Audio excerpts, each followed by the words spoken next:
Mesdames, Mesdemoiselles et Messieurs, bonjour. Je me présente Yannick Seyer, je suis polytechnicien en nouvelles technologies de l'information et de la communication. Aujourd'hui, je voudrais vous présenter la résolution des équations du second degré avec une application sur l'oscillation du ressort. Les équations du second degré sont équivalentes à cette formule. Vous avez A d2y sur dt2 plus b dy sur dt plus cy égale 0. Voilà une équation du second degré. Avec A, B, C, des constantes. Le premier groupe qui est ici, d2y sur dt2, représente une distance, une certaine distance, qui est parcourue dans un temps au carré.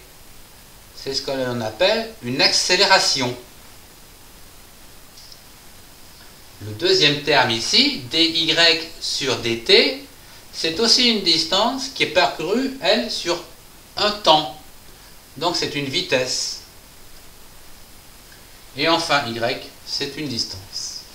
Nous pouvons dire qu'une équation du second degré peut être équivalente à une accélération plus une vitesse plus une longueur.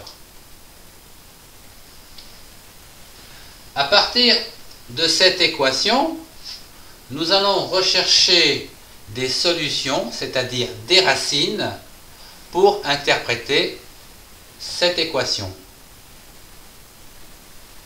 La première chose à faire, c'est de calculer ce que nous appelons le discriminant delta. Delta est égal à b au carré moins 4ac. Comme vous pouvez le voir, ici, nous calculons les constantes que nous connaissons. Le discriminant peut avoir trois valeurs. Soit il est strictement supérieur à 0, il peut être nul, ou inférieur à 0, strictement inférieur à 0. Dans le cas où le discriminant est supérieur à 0, nous avons deux racines différentes, deux racines distinctes que nous pouvons calculer, à savoir R1 et R2, qui sont égales à moins B, plus ou moins racine de delta sur 2A.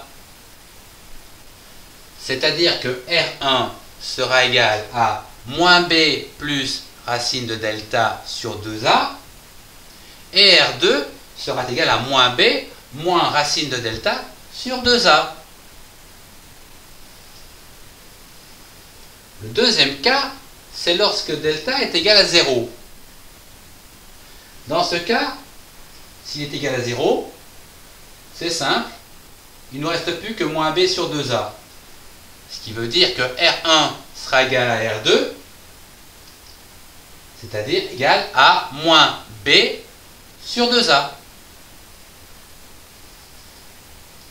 Enfin, le troisième cas, delta est strictement négatif, auquel cas nous rentrerons dans ce qu'on appelle un domaine imaginaire que nous verrons tout à l'heure avec l'oscillation du ressort. À présent, je voudrais vous parler de M. Bernoulli, qui a beaucoup travaillé, c'est un physicien qui a travaillé sur les fluides, la mécanique des fluides, et qui dit que y, donc une fonction y, est égale à c exponentielle rx, avec r est égal à une constante. M. Bernoulli a donc dérivé cette formule de la façon suivante. Une première dérivation qui nous a donné r, c exponentielle rx, et une deuxième dérivation, r2, ce exponentielle rx. C exponentielle rx. Il a tout remis à l'intérieur, ce qui a fait r au carré CE, C exponentielle Rx, plus RC exponentielle Rx, plus C exponentielle Rx. On a factorisé les C, E, Rx, comme ceci, et nous avons obtenu AR2 plus BR plus C égale 0. Et là, nous retrouvons notre équation du second degré, du style AX2 plus BX plus C égale 0. À présent, voyons une représentation dite graphique, peut-être plus parlante. Lorsque le discriminant delta est supérieur, strictement supérieur à 0, nous avons bien deux racines, R1, R2, qui sont égales à moins B plus ou moins racine de delta sur 2A. La représentation graphique nous donne une courbe apériodique avec y qui est égal à C1 exponentielle R1x plus C2 exponentielle R2x. Dans le cas où nous avons delta égale 0, donc nul, nous avons vu que R1 est égal à R2, c'est-à-dire égal à moins B sur 2A. Et nous avons ici la représentation graphique d'une courbe apériodique critique. En effet, vous voyez qu'à chaque instant, ça se divise en deux, donc c'est une chute draskonienne, très critique. Et ici, y sera égal, entre parenthèses, de C1 plus xC2, exponentielle Rx. Voyons enfin la partie qui nous intéresse particulièrement, c'est lorsque le delta est inférieur à 0.